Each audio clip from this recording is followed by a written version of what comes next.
ఆంధ్రప్రదేశ్లో సార్వత్రిక ఎన్నికల్లో వైసీపీ అధికారాన్ని కోల్పోబోతుందని, తాను కూడా ఓడిపోబోతున్నాను అంటూ మాజీ మంత్రి కొడాలి నాని భావించారని, అందులో భాగంగానే ఆయన రాజకీయ సన్యాసం తీసుకోబోతున్నారని, గొడ్ల సావిటికే ఆయన పరిమితం కాబోతున్నారు అంటూ రకరకాల వార్తలు ఇప్పుడు సోషల్ మీడియా వేదికగా చక్కర్లు కొడుతున్నటువంటి నేపథ్యంలో ఈ అంశం మీద మనతో చర్చించేందుకు ప్రముఖ రాజకీయ విశ్లేషకులు, ప్రముఖ సీనియర్ జర్నలిస్ట్ సిఎస్ రావు గారు మనతో ఉన్నారు. సార్తో మాట్లాడదాం.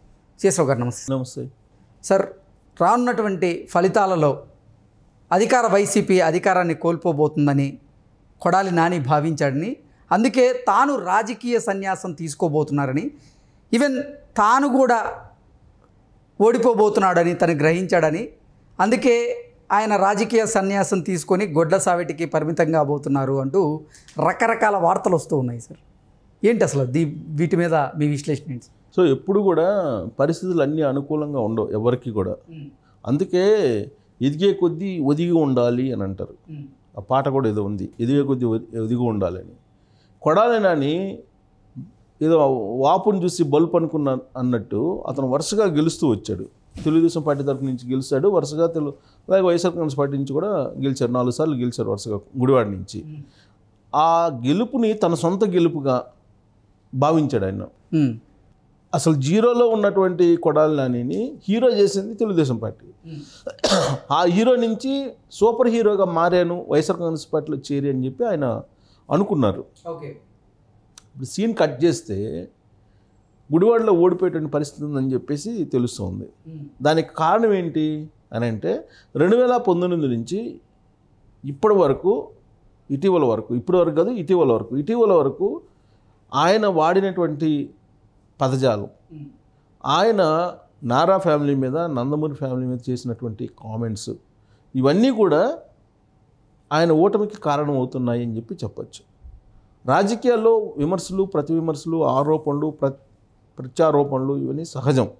కానీ ఇళ్లల్లో ఉండేటువంటి మహిళల గురించి అసభ్యంగా మాట్లాడటం, తర్వాత ఏకవచన సంబోధనతో అసెంబ్లీలో ఆయన ఇష్టానుసారంగా చంద్రబాబు నాయుడు మీద మాట్లాడటం, ఆయన వ్యక్తిత్వ హననం, వ్యక్తిగతమైనటువంటి అంశాల మీద కూడా వెళ్ళిపోవటం, ఇవన్నీ కూడా ప్రజలు చూశారు. ప్రజలు చూడటంతో పాటు గుడివాడ నియోజకవర్గం ప్రజలు ఎలాంటి తీర్పిస్తారు అనే దాని మీద ఆసక్తిగా చూస్తూ ఉన్నటువంటి సిచ్యువేషన్ ఇది. ఎందుకంటే కొడాలి నాని అనేక సందర్భాల్లో ఏం చెప్పాడనంటే, నన్ను ఓడించే మగాడు లేడు గుడివాడలో అనేటువంటి ఒక కామెంట్ చేస్తూ వచ్చారు.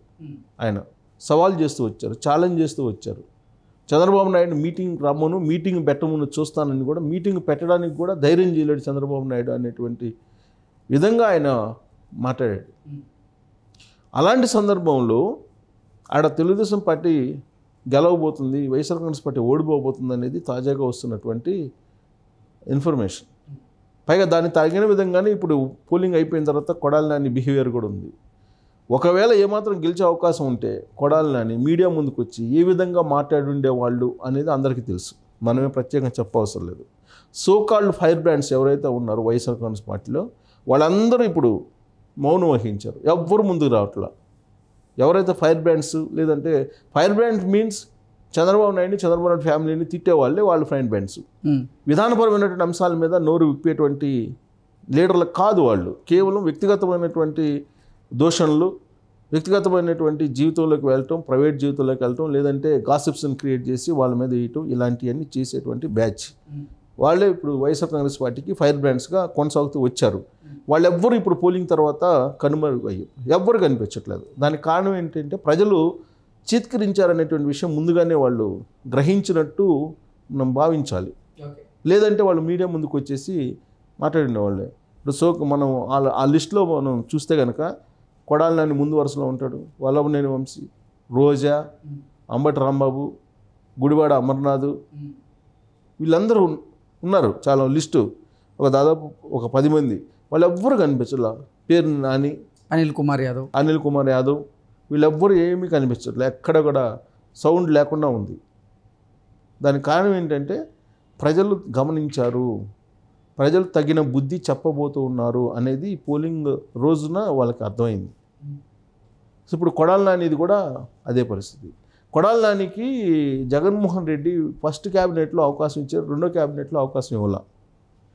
ఆ సందర్భంగా ఆయన పోయి గొడ్డల చావిట్లో పనుకున్నాడు.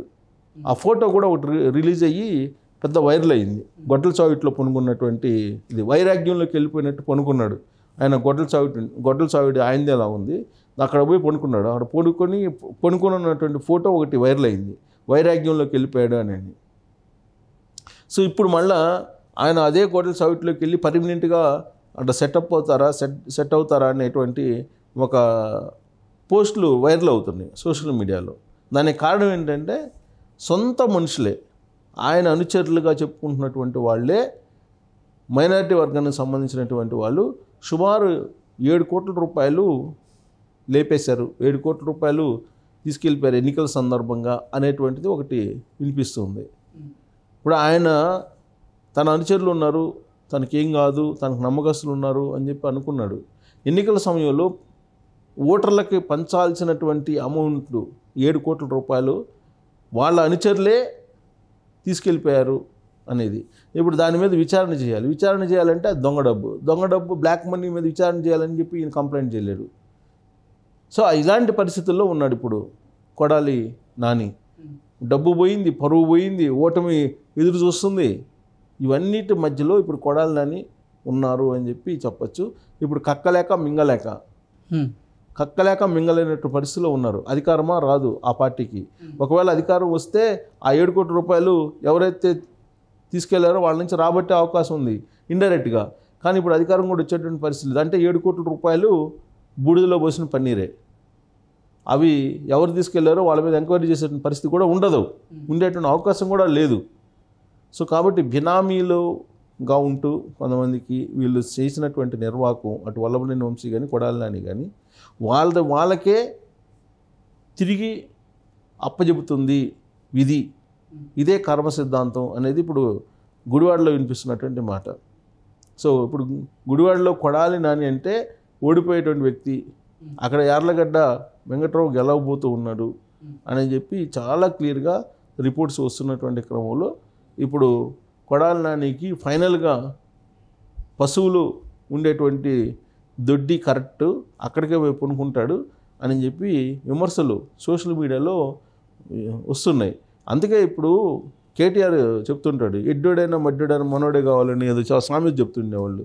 అంటే తెలంగాణ ఉద్యమ సమయంలో ఆంధ్ర వాళ్ళని తరిగి కొట్టాలి అనే యాంగిల్లో రాజ్యాధికారం తమకే కావాలని చెప్పి ఆయన ఒక సామెత చెప్పేవాడు. అలాగే కొడాలి నాని ఆయన చేసినటువంటి ప్రయత్నాలు, ఆయన చేసినటువంటి విమర్శలు ఎలా ఉన్నాయంటే సొంత వాళ్ళనే పోగొట్టుకునేటువంటి పరిస్థితి నెలకొంది. వాస్తవంగా ఆయన్ని అసలు సామాజిక బహిష్కరణ చేయాలని కూడా అనుకున్నారు. అంటే సమాజం నుంచి కాదు, వాళ్ళ సొంత సామాజిక వర్గమే ఆయన బహిష్కరించాలనేటువంటి స్థాయికి ఆయన మాటలు, ఆయన నోటి దురుసు, ఆయన నోటి నుంచి వచ్చినటువంటి దూషణలు ఆ విధంగా ఉన్నాయి. లాస్ట్కి వాళ్ళ సొంత సామాజిక వర్గానికి సంబంధించిన వాళ్ళే మాట్లాడేటువంటి పరిస్థితి లేకుండా అయిపోయింది ఒకటి. 2, తెలుగుదేశం పార్టీకి సంబంధించినటువంటి వాళ్ళు ఆయన్ని దూరంగా పెట్టేటువంటి పరిస్థితి, అసలు మాట్లాడే పరిస్థితి లేదు. ఈవెన్ చంద్రబాబు నాయుడికి శిష్యుడు అని చెప్పుకుంటున్నటువంటి రేవంత్ రెడ్డి అపాయింట్మెంటు ఈ మధ్యకాలంలో కోరితే కొడాలి నాని ఆయన కూడా తిరస్కరించినటువంటి పరిస్థితికి వచ్చింది అనేది చెబుతున్నారు. అంటే అందరికీ శత్రువుగా మారాడు కేవలం జగన్మోహన్ రెడ్డి మెహర్బానీ కోసం. జగన్మోహన్ రెడ్డి దగ్గర మెహర్బానీ కోసం ఆయన తన వాళ్ళని అందరినీ కూడా శత్రువులు చేసుకొని ఇవాళ ఆ పరిస్థితికి వచ్చారని చెప్పి మనం చెప్పుకోవచ్చు. Okay sir, thank you.